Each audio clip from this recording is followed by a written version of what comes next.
Bon, les gens, parlons salle, parlons fitness. Il y a là les gens, enfin là les filles qui m'ont demandé en DM c'était quoi mon programme pour la salle et tout. Donc, I will give you just that. Et avec mes conseils, etc., je vais vous donner. Attention, je suis pas pro nutritionniste, je suis pas pro. Je suis pas coach, ok. Donc, ne pas tout prendre à la lettre, mais j'ai quand même voilà, un bon bout d'années d'expérience et c'est ce que j'ai pu accumuler avec le temps. Bref. Ok, donc là, vous avez ma séance jambes. Donc aujourd'hui, on va surtout parler des jambes parce que je fais le haut du corps, mais j'en fais moins. Et bien évidemment, je suis moins experte. Donc voilà, on va commencer par les jambes. C'est déjà ça, je pense que vous voulez avoir des fesses. Je pense que les filles qui m'ont demandé, c'était pas pour les bras qu'il fallait demander. Donc. Alors pour tout ce qui est chaque exercice individuel, si vous avez jamais fait de salle et que vous voyez pas du tout de quoi je parle, je vous conseille juste d'aller chercher sur TikTok Hip Thrust Form ou Hip Thrust tuto, enfin bref, des trucs comme ça, juste pour voir les meufs qui le font directement sur la machine vont mieux vous expliquer comment le faire que moi là chez moi parce que ça va être compliqué. Et en fait, moi je suis meuf trop gênée, j'ose pas faire des TikTok au fit en fait. Du coup, pour ce qui est de comment faire l'exercice bien, parce que ça c'est le truc le plus important, ok? Si vous êtes dans vos débuts et tout, et vous portez pas lourd, c'est pas grave. L'important, c'est d'abord bien apprendre à faire le mouvement parce que si vous portez lourd mais que vous faites un mauvais mouvement, déjà ça va rien servir parce que vous serez en train d'entraîner quelque chose d'autre de ce que vous voulez vraiment entraîner. Genre, par exemple, si vous faites les RDLs faux, vous allez le faire avec le dos et pas avec les fesses. Donc, au final, vous aurez juste mal au dos. Vous allez finir par avoir des problèmes de dos et ça va pas du tout se répercuter sur le muscle de vos fesses et du coup, ça va pas vous aider à avoir des grosses fesses. Donc, première chose, un bon mouvement. Ça, comme j'ai dit, vous allez sur TikTok, vous cherchez. Il y a là les filles qui font des tutos extraordinaires sur comment faire chaque exercice. Voilà. De cette liste-là, si on a un seul que je devrais garder, c'est les hip thrust. Hip thrust, meilleur exercice, personnellement, je trouve, de cette liste, ok. Et de toute autre liste aussi. Après, je tiens à dire que tout dépend aussi de votre but, ok. C'est-à-dire que si vous, votre but, c'est perdre du poids, il faut faire du cardio. Parce que si vous faites de la muscu, ça va faire gonfler votre muscle, mais ça va pas vous faire perdre du poids, ok.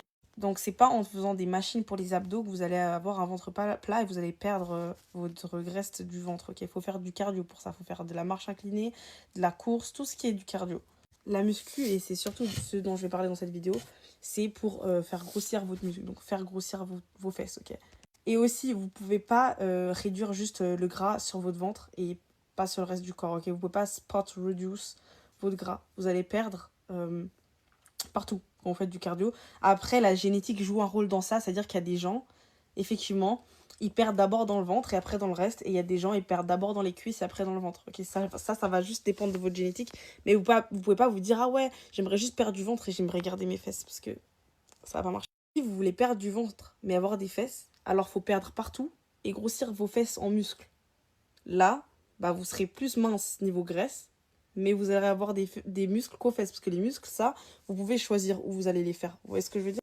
Je sais pas si vous me suivez ou pas du tout. Bref. Donc maintenant, imaginons que votre but, ce soit de maigrir du ventre. Je pense que c'est le but de beaucoup de filles. Maigrir du ventre, mais avoir des fesses. Avoir le chololo là. Alors ça, faut bien évidemment faire du cardio. Moi, je fais de la marche inclinée. Je fais 30 minutes par séance. Parce que je déteste courir, ok? Je déteste courir, mais si carrément on pouvait aller faire du cardio à l'air libre, c'est toujours mieux qu'à la salle. Genre aller courir vraiment dans la rue, ça va utiliser plus de cardio que courir sur une machine parce que t'es en train d'avancer, alors que sur la machine, t'es toujours sur le même endroit. Enfin, vous voyez ce que je veux dire. Bref, mais moi j'ai vraiment un PTSD, je déteste courir de tout mon cœur. Du coup, marche inclinée soit. Si vous aimez pas courir, la marche inclinée c'est aussi pas mal, honnêtement. Après, moi, dans une semaine, je fais 2 fois le bas du corps et 1 fois le haut du corps. 2 fois, c'est assez. Ok, vous n'avez pas besoin de faire 5 jours de suite. Votre muscle, il grossit quand il est en train de se reposer, en fait. Ça veut dire que si vous faites que d'entraîner sans repos, ça va faire l'effet inverse. Donc 2 fois par semaine, surtout si vous êtes débutante, bas du corps, ça va suffire largement, amplement. Les exercices que je vous ai montrés avant, moi je fais des séries de 3. Je sais qu'il y a des gens qui aiment bien faire des séries de 4, mais moi je trouve que ça fatigue pour pas grand chose. Je préfère faire des séries de 3 et les faire plus lourdes que faire des séries de 4 et être ultra fatiguée à la fin. Pour chaque série, vous allez faire 8 fois. Ok, vous allez faire 8 reps pour chaque série. Imaginons que tu commences le hip thrust. Tu as commencé peut-être avec 5 kilos. Imaginons. T'en fais 8 de 5 kilos 3 fois. Si c'est trop lourd, tu descends. Tu mets moins que 5 kilos. Si tu arrives à en faire 8, t'en fais 9. Si tu arrives à en faire 9, t'en fais 10 jusqu'à 12. Si tu arrives à en faire 12, c'est que c'est pas assez lourd. Ok, si tu arrives à faire 12, t'es pas en train de mourir à la 12e, c'est que c'est pas assez lourd. Donc tu vas rajouter du poids et tu vas recommencer à 8. Ok. En fait, le but, c'est d'augmenter progressivement le poids. Pendant, en fait, tout le long que tu vas au fit, tu dois toujours augmenter ton poids. Parce qu'au bout d'un moment, tu vas stagner. Si tu restes au même poids, bah, tes fesses, elles vont grossir jusqu'à un moment. Et après, bah, ça va rester comme ça. Faut continuer à augmenter du poids si tu veux voir quand même du changement. Ça veut dire que tu continues comme ça. T'en fais toujours juste de 8 jusqu'à 12. Si tu arrives à faire 3 fois 12, alors là, tu augmentes le poids et tu reviens à 8 et ainsi de suite. Comme j'ai dit, avant de commencer à porter trop lourd, soyez sûr que vous faites le bon mouvement. Moi, dans ma salle, personnellement, tu peux toujours demander au coach qui est dans la salle et je pense que c'est dans beaucoup de salles comme ça.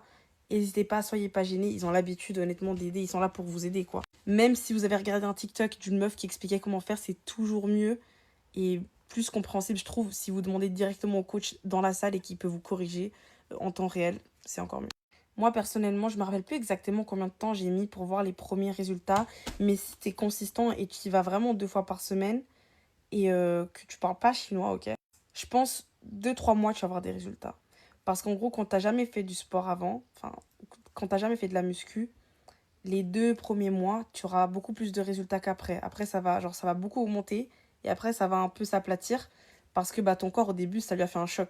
Il n'était pas habitué. Mais par contre, faut pas abandonner. C'est pas parce qu'au bout de la 10e séance, vous n'avez pas vu de résultats qu'il faut abandonner, ok? Faut vraiment être consistant. Après, pour tout ce qui est alimentation, ça, c'est un sujet sensible, en fait. Moi, au début, j'ai jamais calé mon alimentation, mais du coup, ça m'a pris beaucoup plus de temps à arriver où j'en suis maintenant, parce qu'au début, effectivement, je calculais pas du tout l'alimentation. Si vous venez de commencer, je trouve que ça sert à rien de commencer à calculer tes calories, tes protéines et tout, parce que ça va juste faire trop et ça va vous démotiver. Mais je tiens à dire que quand même, si on peut éviter la malbouffe, bien évidemment, tu auras des résultats plus faciles, surtout si ton but c'est de perdre du poids. Si tu commences à faire du cardio, mais qu'après tu sors de la salle, tu manges un McDo, tu vas juste annuler le cardio que tu as fait. Du coup, voilà. Après, ça, c'est personnel à toi et ce que tu essaies d'obtenir. Mais je dois dire que si vous voulez avoir des gros muscles et vous voulez aider votre muscle à grossir, il faut manger des protéines, ok? En fait, moi, c'est un truc, ça, j'ai toujours négligé parce que chez moi, ma mère, elle cuisine pas beaucoup de viande. Genre peu. Une fois par semaine ou deux. Le reste, on mange pas de viande. Du coup, si c'est aussi votre cas, enfin, des fois je dis tu, des fois je dis vous, mais on s'est capté. Si c'est aussi votre cas, il y a toujours des boissons protéinées.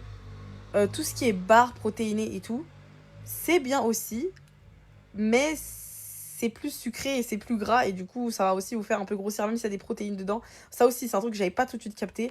Moi je me suis dit ah ouais mais c'est une barre protéinée donc c'est bon il y a des protéines mais en fait ça reste du chocolat, ça reste du sucre en fait. Du coup c'est bien évidemment c'est pas équivalent à un McDo mais ça reste une barre sucrée quoi donc ça va vous faire grossir aussi en même temps. Donc moi je trouve ce que je préfère, je trouve ce qui est le plus rentable c'est les laits protéinés parce que ça va c'est pas très sucré bien évidemment c'est un peu sucré mais ça va, c'est pas trop gras. Ça ne va pas trop grossir, ça va. Par rapport aux protéines qu'il y a dedans, ça va. Parce que moi, en tout cas, ici, où j'habite, ils en vendent, c'est 35 grammes de prot. Et c'est vraiment pas mal.